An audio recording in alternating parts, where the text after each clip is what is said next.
nine speakers. Our moderator, yes, there it is. Our moderator for this morning session. So we started off, so today's focus is going to be space for Earth, right? Yesterday we focused on building foundational capacity. Today we're talking about space for Earth, space for the SDGs. By now you know there are 17 goals. I have a whole slide about it, but I'll skip the slides. There's 17 Sustainable Development Goals, and space and data from space and space science and engineering has a lot to do with how we can achieve, at least move more confident in the direction of achieving these goals. Today's focus will be on that, and so everybody who's going to be speaking will be talking around that theme. This session begins talking about what are the agencies, the multilaterals and the bilateral agencies doing to support space for Earth, their work around climate or biodiversity or life on the water, life above water.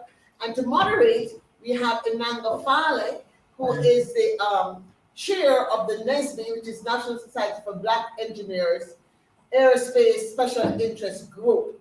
She is also an aerospace engineer, and I'm delighted to have her with us on the physical location. And I turn the floor over to Ungana. Do we have a mic that's actually working yet? Because my voice is loud, hers is not as loud as mine. I can try. You can try. Let's see if we can get it halfway working. If it's not, you have to promote. Okay. Or save it for her, probably. That's how it's quite I'll project. I'll project. Well, thank you, Dr. Nelson. I appreciate that kind introduction, and I'm really excited for this conversation today. And so, with that said, are we going to get started? Yeah, go ahead. All right. So today we have a group of panelists that are going to be telling us a little bit of information in regards to what does it take to leverage space for benefiting us on Earth. I really enjoyed Dr. Proctor's presentation, and she made a comment that everything that we do to get to space, those are the same problems we need to solve on Earth. So our first speaker for today is Wendy Matai. And Wendy Matai is a finance expert with the African Development Bank. She has a international reach in that capacity. And so what I'm going to ask Wendy to do is tell us briefly about herself, and then let's have a discussion along those lines, and then we'll roll through each of our panelists. Good morning. Good morning, dear. It's a pleasure to be here. Actually, I did pursue my undergraduate here, so it's nice to come back here again and join you all in this conference. So it's true, I work for African Development Bank. I work as a climate finance expert. And so basically what it means is on my daily day, I strive to help countries mobilize finance resources to address various climate crisis issues. So I'm really looking forward to an exciting time and to speak about multilaterals, which is what we are, what we do, and just what are the kind of maybe innovations or work we are undertaking within this particular space. So thank you. Thank you, Wendy. Is Richard online?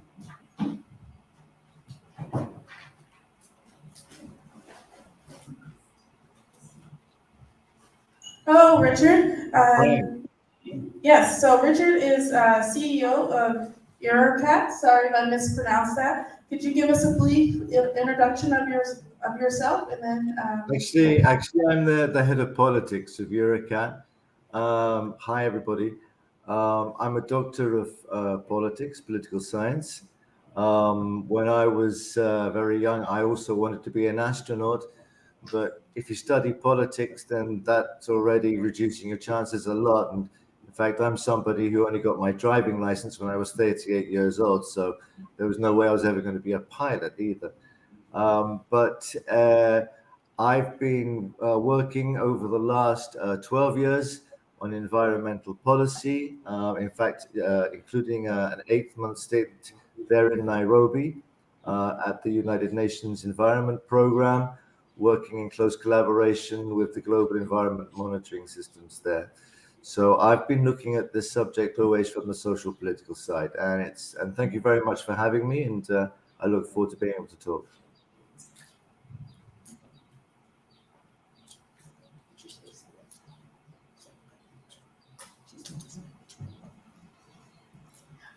All right, the next person is Laurent Sarzan. Can we bring him on the screen? Yes, hello. I hope you can hear me. Yes, we can. Yes, so Laurent Saran, I'm calling in from UN Office for Outer Space Affairs. It's night here. I'm in San Diego in California, so my image quality might not be that good. I've been working 27 years for the United Nations. I started with the UN Environment Program as well, and currently I work in the, as I mentioned, in the UN Office for Outer Space Affairs, managing a program dedicated to space technologies and disaster management, UN SPIDER. And I will be talking a bit about what our office is doing in the SDGs domain, of course, when it connects space technologies with the Sustainable Development Goals. So thanks for having me. Thank you. And we have one last panelist. Last but not least, Patricia. Patricia, would you introduce yourself? I'll give her the microphone. Thank you and good morning, everybody. My name is Dr. Patricia Kingori Mugendi. I'm the country director for Core Africa, an NGO that deals with young people and communities in terms of volunteerism. Thank you. Thank you. I'll move here to make it easier for us. All right, to start off our discussion, one of the opening questions I thought was really important that Dr. Nelson brought up is, what are some of the agencies and these different organizations doing to address some of the problems that we're having on Earth, particularly related to climate change, and then what are some of those community issues that you foresee? So with that said, so we're gonna have a little bit of logistics. Wendy, would you start off?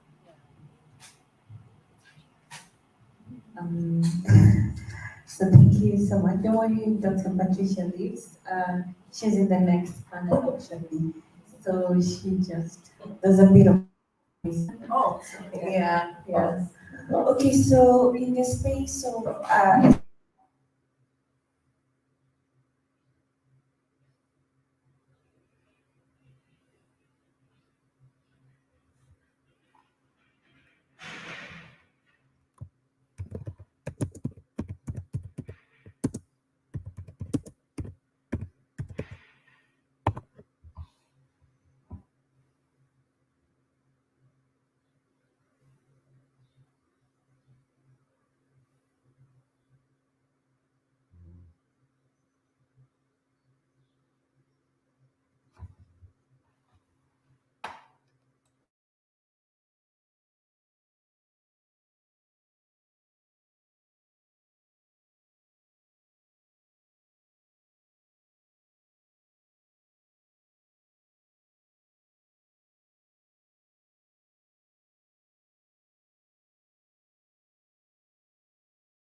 So the SDR is what the bank is championing, where on behalf of countries, they could be able to withdraw a certain amount of money from the IMF and have countries implement this kind of SDGs activities and goals. And so we at the bank are leading in that, and it's something I could look you all in terms of as we go on with the discussion. So maybe a little bit of that.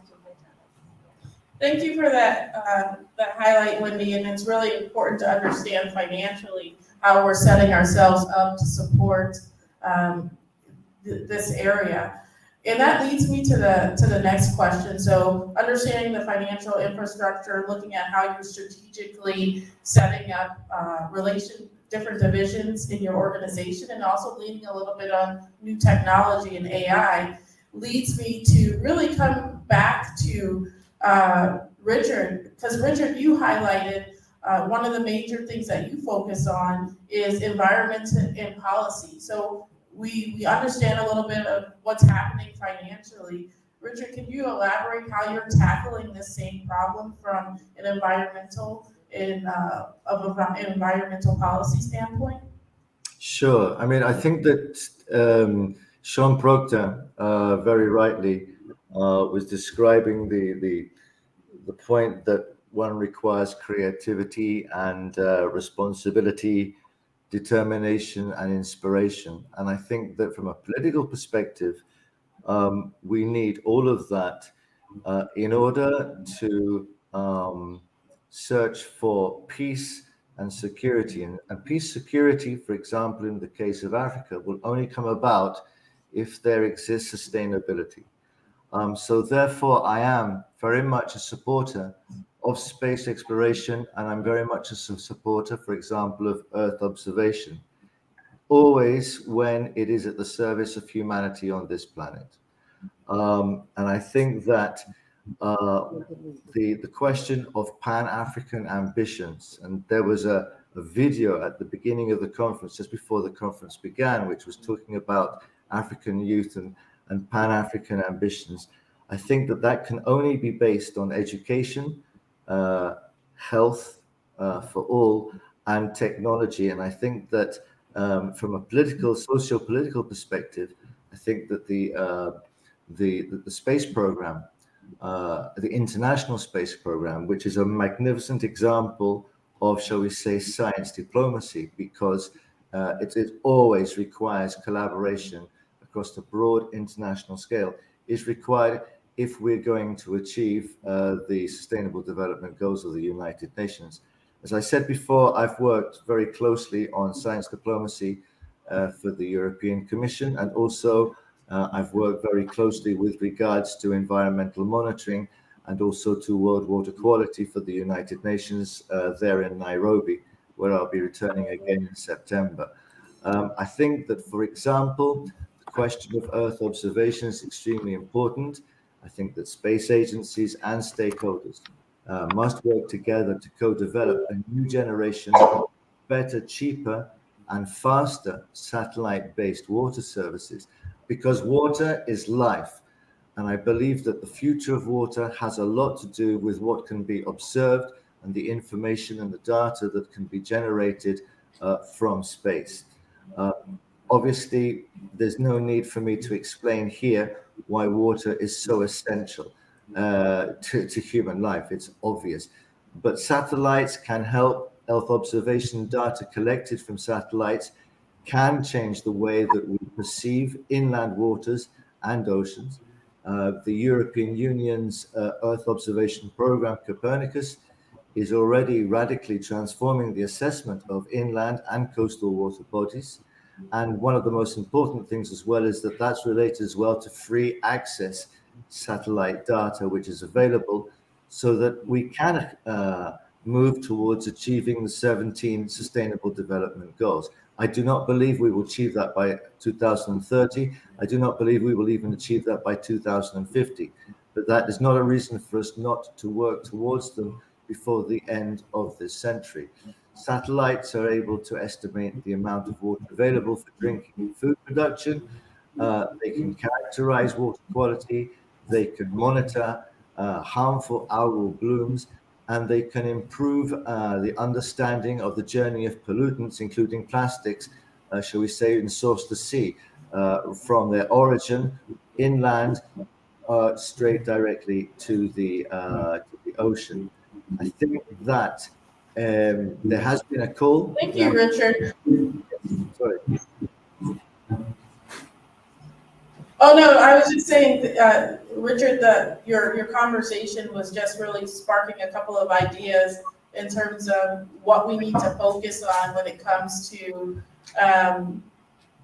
the Sustainable Development Goals and that intersection with policy. And that just led me to really ask Laurent if you could expand a little bit from a UN from your perspective in looking at the Sustainable Development Goals and some of the items that your organization focuses on. What is considered priority? If we can't get to it to 2030, as Richard has alluded to, and what are some of the things that your organization is focused on?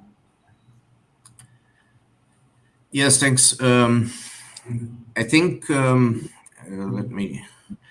I actually also presented some slides, but I realize now if we are more in a dialogue mode, I can just refer to some of the work we do within the office. We have a number of initiatives that in a way underline the Sustainable Development Goals and are also in line with the agenda items that the Committee on Peaceful Uses of Outer Space is considering. This is a committee of the United Nations, and it has a number of agenda items that it considers on a permanent basis: disaster management, environmental monitoring, water resource management, climate action, access to space for all nations. So we try to implement some programs in all these different areas as an office by helping countries, by strengthening their capacities to use these technologies. So obviously providing training and organizing various dedicated workshops, bringing experts from different countries together to learn more about these technologies, to see how they can access space-based data, how they can use that data in their different application domains.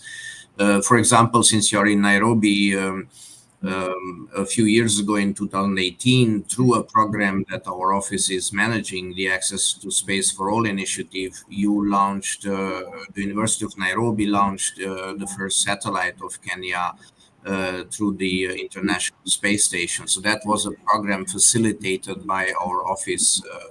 Another team of legal experts have visited Kenya just a few months ago, helping the country build their space-related legislation. This is another area of work we are supporting countries with, how to develop the space-related legislation to make this new space economy more accessible and more useful for that respective country.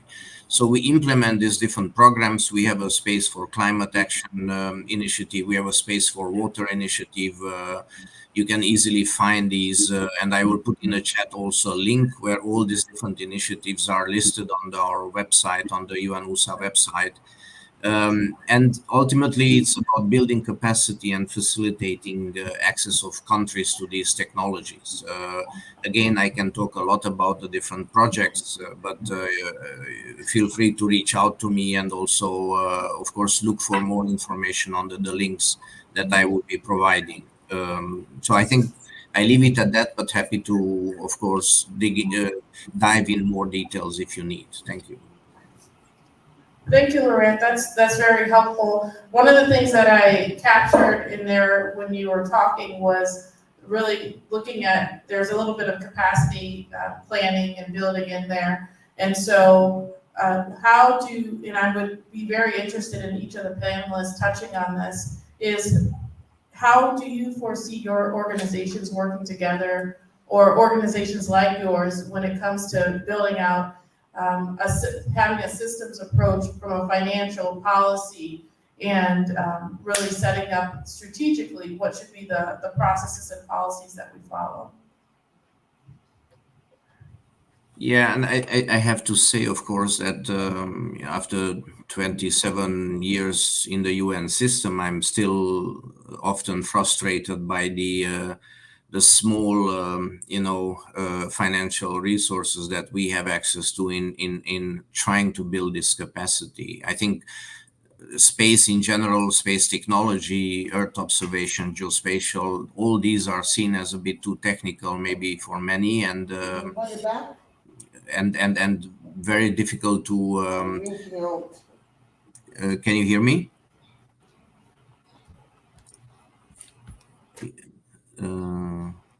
Not sure if you can hear me well. He's still talking. Hello.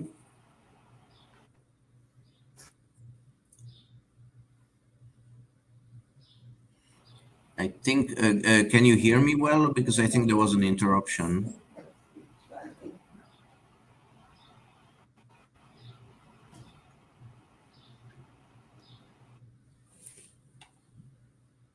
Hello.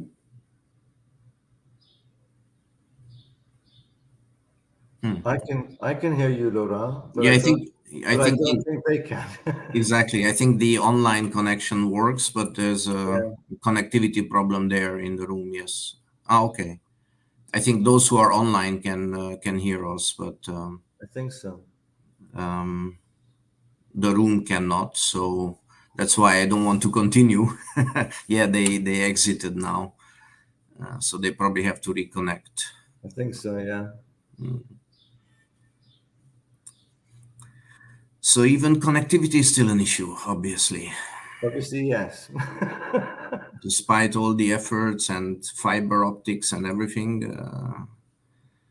We'll So, get there in the end.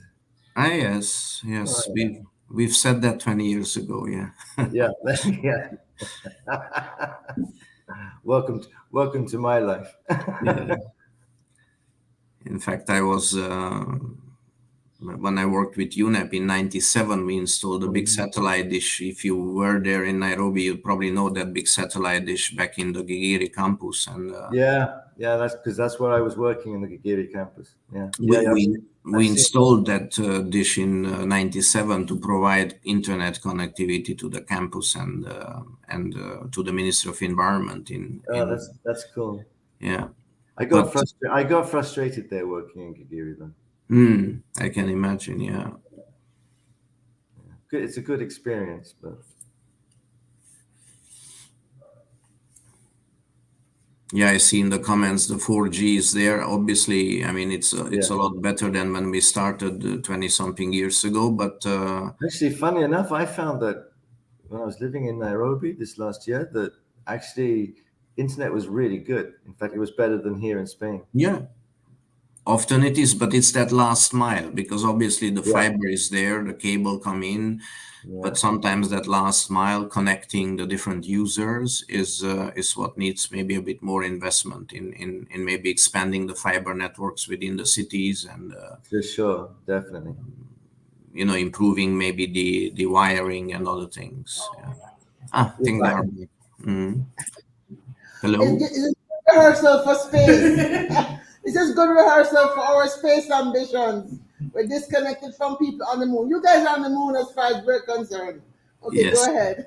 All right. So, Loren, if you wouldn't mind, could you do a summary you said?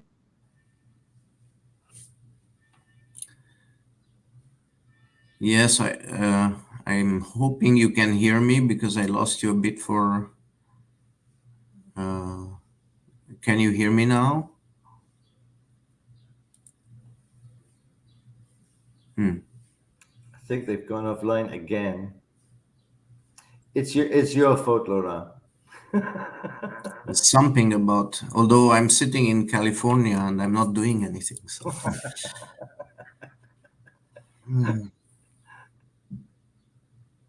I'm just seeing if they can see my image. Yeah, we're definitely frozen. Yeah, because it's not changing there. Yeah. No. Every time whenever I'm doing an online conference and the screen freezes, it always catches a really weird expression on my face. So Yes, that is the one thing you cannot prepare for, right? Absolutely. Oh, they can. They can see and hear us. So, I think that's the colleagues and audience who's online. oh, The problem is with the meeting room in Nairobi, with the moderator and the others who are in person. Yeah. Houston, yes. Well, I have to tell you, today is not Houston anymore. Space is so multilateral. It used to be really? Houston and Baikonur, yes, but now I think there's so many countries launching satellites and there's so many space programs that we don't need to call Houston anymore. We probably can No, call many different space agencies around the world, and that's actually encouraging too. that is encouraging. But from a social political side, I will always defend space so long as it's for the benefit of the people on the ground. Yeah, and I was just inventorizing the different space agencies who are operating sub-meter, very high resolution optical satellites, and we are talking about 20 countries, and trying to reach out to them also to have access to that data because All right, We're back. we're back. But So but Laurent is a fascinating talker because we've been having a long conversation. those of us online in a virtual reality, we have been discussing. Yes. Yeah, we've actually arranged to go out for dinner with each other, and Lauren's buying the drinks. You So, see? yeah. I have succeeded in creating a new bromance. all right, all right. So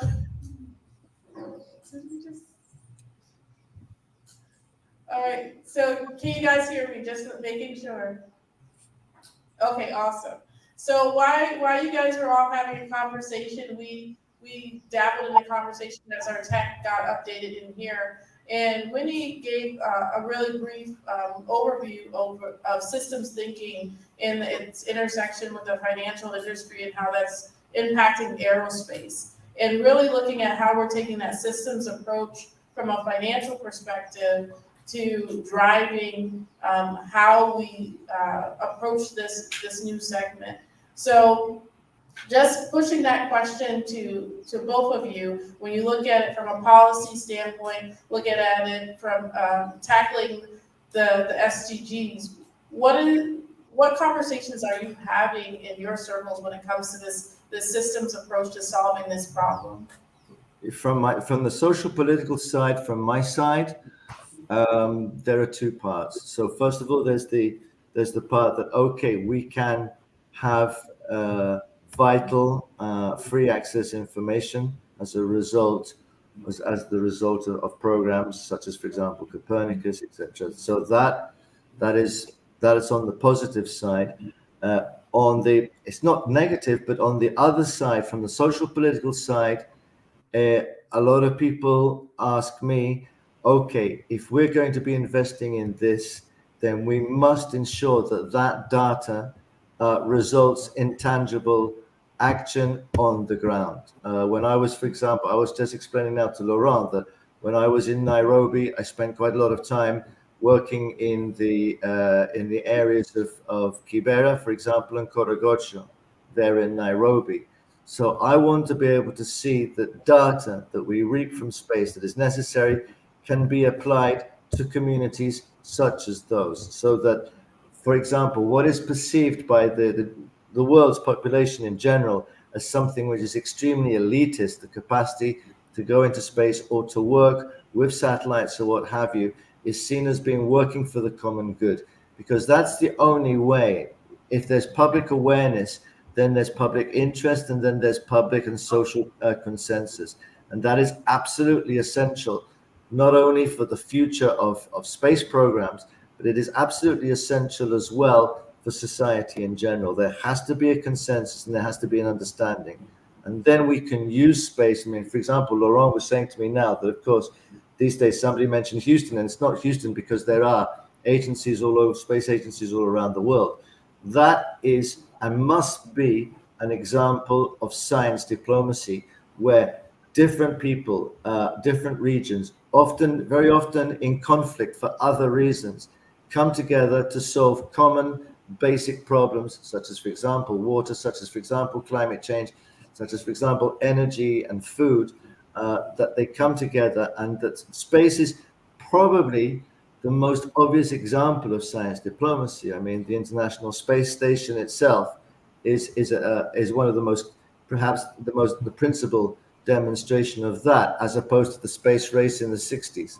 It has now become a source of diplomacy and a source of coming together to solve proper problems. But as I said before, it's essential that space creates awareness amongst the world's population, and that the data that we can reap from space is converted into practical action on the ground. All right. Lauren, do you have anything you want to add to that? No, I very much, of course, agree with everything Richard mentioned. And I think maybe from my perspective, I'm always struggling having enough, let's say, capacity and resources to provide the training that countries are asking for, to provide the data that's needed. Yes, there are some public programs which offer free data, but very often the very high resolution data is commercial, and we have to have very strong links and partnerships with the private sector to make sure that that data is also available to the countries that need it for the situations they need it. And very often we are still facing difficulties in easily licensing and opening up that data. So I think for us, it's a constant struggle to secure the resources, the required funds to be able to respond positively to all the requests we get from countries. We are working hard on that, and we are working with private sector to improve the licensing conditions to kind of democratize access to data in a way, and also, as Richard already mentioned, open up to a lot more space agencies and countries that operate own space assets today. It's a much more complex environment than it was 10 years ago or 20 years ago, and make sure that we leverage all that data and all that capacity going forward. And I have to tell you, there's a huge demand for more capacity strengthening. We have some regional centers for space science education in all the continents. We have hundreds of applicants every year to learn about these technologies. We can only sponsor maybe 50 of them, because we don't have enough resources. So there's a lot more we can do in this. And our effort is to ensure that, we have enough resources and capacity going forward to address all the needs coming in. I deal a lot with disaster management, a lot of other, situations when access to data and these technologies is absolutely urgent, needed. We are still not there. I would say there's a lot more work to do. And yes, we might not achieve all those goals, or all the indicators will not be, in a way, ticked off in the next 7 years. But we have to push forward. So we'll keep doing that. Thank you for sharing that, because that really connects back to our keynote speaker when Dr. Proctor talked about space to inspire, and the Web 3.0 is something that we really need to be looking at. And this concept of data, when it comes to climate, to our environment and space, is all interconnected. We heard from the financial sector, their incorporation of AI, looking at policy when it comes to data environment. And then we just heard in terms of some of the pain points highlighted by Lauren. One of the things I want to do is turn to the room and really ask everybody, what are your thoughts? What are some of the questions that you guys have based on some of the topics presented today? Yes, please. And feel free to come into view of the camera. Thank you. I have two questions, one for Richard and one for Winnie. So, Richard, you mentioned you were in Nairobi last year. So what kind of data were you gathering from the areas you went, and what kind of impact is it having on that area, on the Kibera and Korogosho areas? And for Winnie, do you have, you mentioned several divisions in the ADC. Is there one that is specifically focused on how we can use science and research to better the socio-economic development of Kenya, for example? Okay, yeah, I think I caught the question well. Well, with regards, I mean, for example, I didn't see in practice, because I'm a political scientist. I didn't see personally the effects, social political effects of space. What I did see, and what I was able to work with, were the results, for example, of EO data. Helping, for example, to look at the question of the Great Lakes and things like that. It does give us absolutely essential information. Information, however, that also needs to be supplemented by information on the ground through citizen engagement and through citizen science. I did mention that I was there in Nairobi, and I came away. One of the things that happened to me when I came away from Nairobi. Actually, I'll be coming back again in September for a while. But when I came away from Nairobi, was the determination that space, that the work that we do with satellites, etc., takes far more eminence and importance than space travel. And this is no criticism whatsoever of Sean Proctor, who I found extremely admirable and inspiring. But I don't want the future of space and its effects for the good of humanity and the achievement of the SDGs being in the hands of people such as Elon Musk. And that perhaps is not the politically most correct thing to say at this conference, but I truly believe that. In fact, I think that, one of the problems we've had, funnily enough, in the last 2 years is this perception by the general public, not only in Africa, but all around the world, that there are certain super billionaires who are able to go up into space and almost treat it like a toy. And they are probably doing some good, but they also have their own agendas. And I think that it's very important that to achieve the SDGs is something that we must do for all humanity. And so therefore, I also believe that all humanity must have the opportunity to help to achieve them. And that goes from the ground level, for example, youth who I was working with in Kibera and Korogocho, all the way up to the, shall we say, the celestial levels of high technology that Laurent is involved in, for example. But I do believe in the democratization of technology, and I do believe in the necessity for access and that everybody is included. It can't be seen as something that is elite. And I repeat, I'm not criticizing Sean Proctor, whose story I found absolutely fascinating and very inspiring, but I would certainly criticize people like Elon Musk for that. This is an open forum, all comments. We're all here to learn. Go ahead, Lynn. Yeah, so we try and put, we're so big in evidence-based, not only program development, but also program implementation and evaluation. So we do have science policy division. It's huge in the bank, and annually we do conduct reports. And in case you would want to get in touch more about the science policy division and how it informs our advisory services to countries, but also our development of our own policy and planning that we offer countries. That's something very strong within the bank. Yeah. Thank you. Any more questions? All right. So with that, we have roughly 2 minutes left. And since we're in this forum where we're not only focused on learning what is happening, but also setting ourselves up for the future in terms of defining it, one of the things I would like each of you to end this session with is really kind of telling us, where can we invest our time as individuals in this room or online to what's the top challenge to your institution and how can we help support that?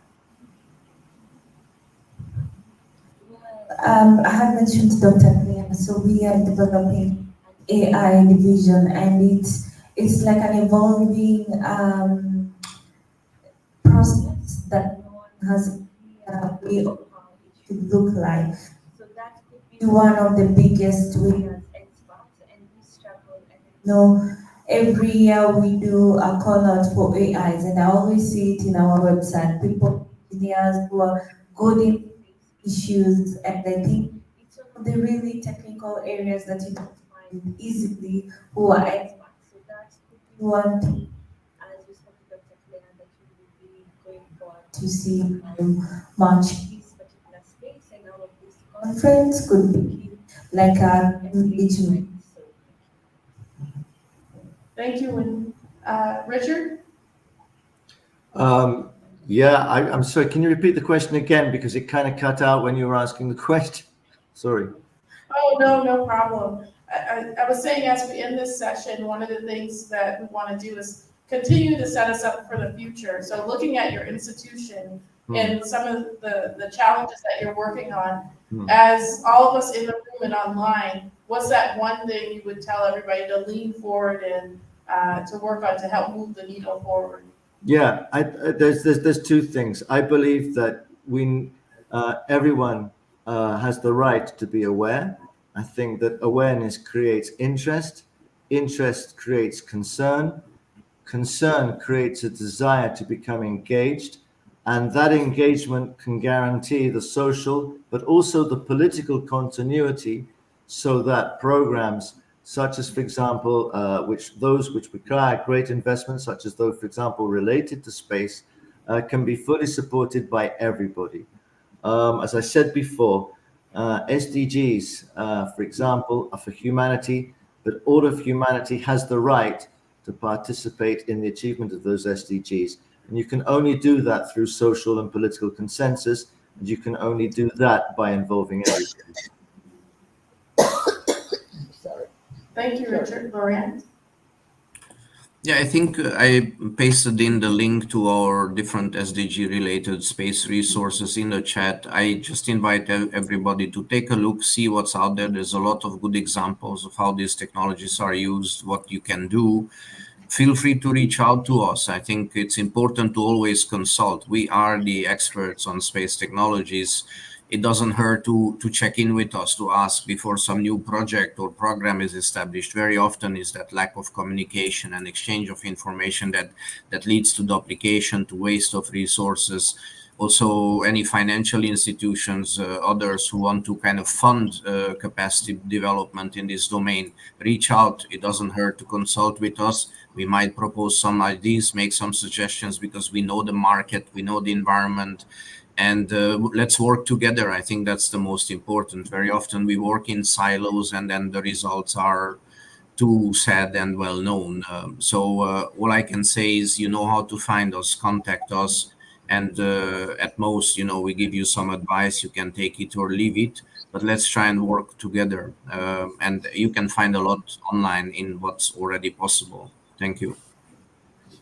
Thank you. So there you have it. From the financial sector, from one of the things that if you're looking to the future, really invest in understanding AI, looking at, those different technologies, how they're going to influence space. From a policy standpoint, really making sure that you're advocating that access to this data, access to this technology, and especially when it comes to our environment, is really being that advocate. And then lastly, being aware of the different programs and resources out there. And so I want to thank each of our panelists for coming out here today and engaging in this discussion and setting us up for the future and investing in really launching us forward. So right now we're coming up on a break, I believe. And so with that, I thank everybody and we will be back shortly. I'm going to hand it off to Dr. Nelson to continue. Thank you so much, Ananda Farley and our moderators. Thank you so much, Laurent and Richard. I had to hunt some of them down last minute, but as they say in Jamaica, good friends are better than money. So Richard and Laura, thank you very much for being a friend of mine and friends to this program. Thank you. I'll be in touch. A biento. Thank Ciao. you. Bye. Thanks. Okay, guys, bio break, coffee break. Please go on the back here to start precisely at 10.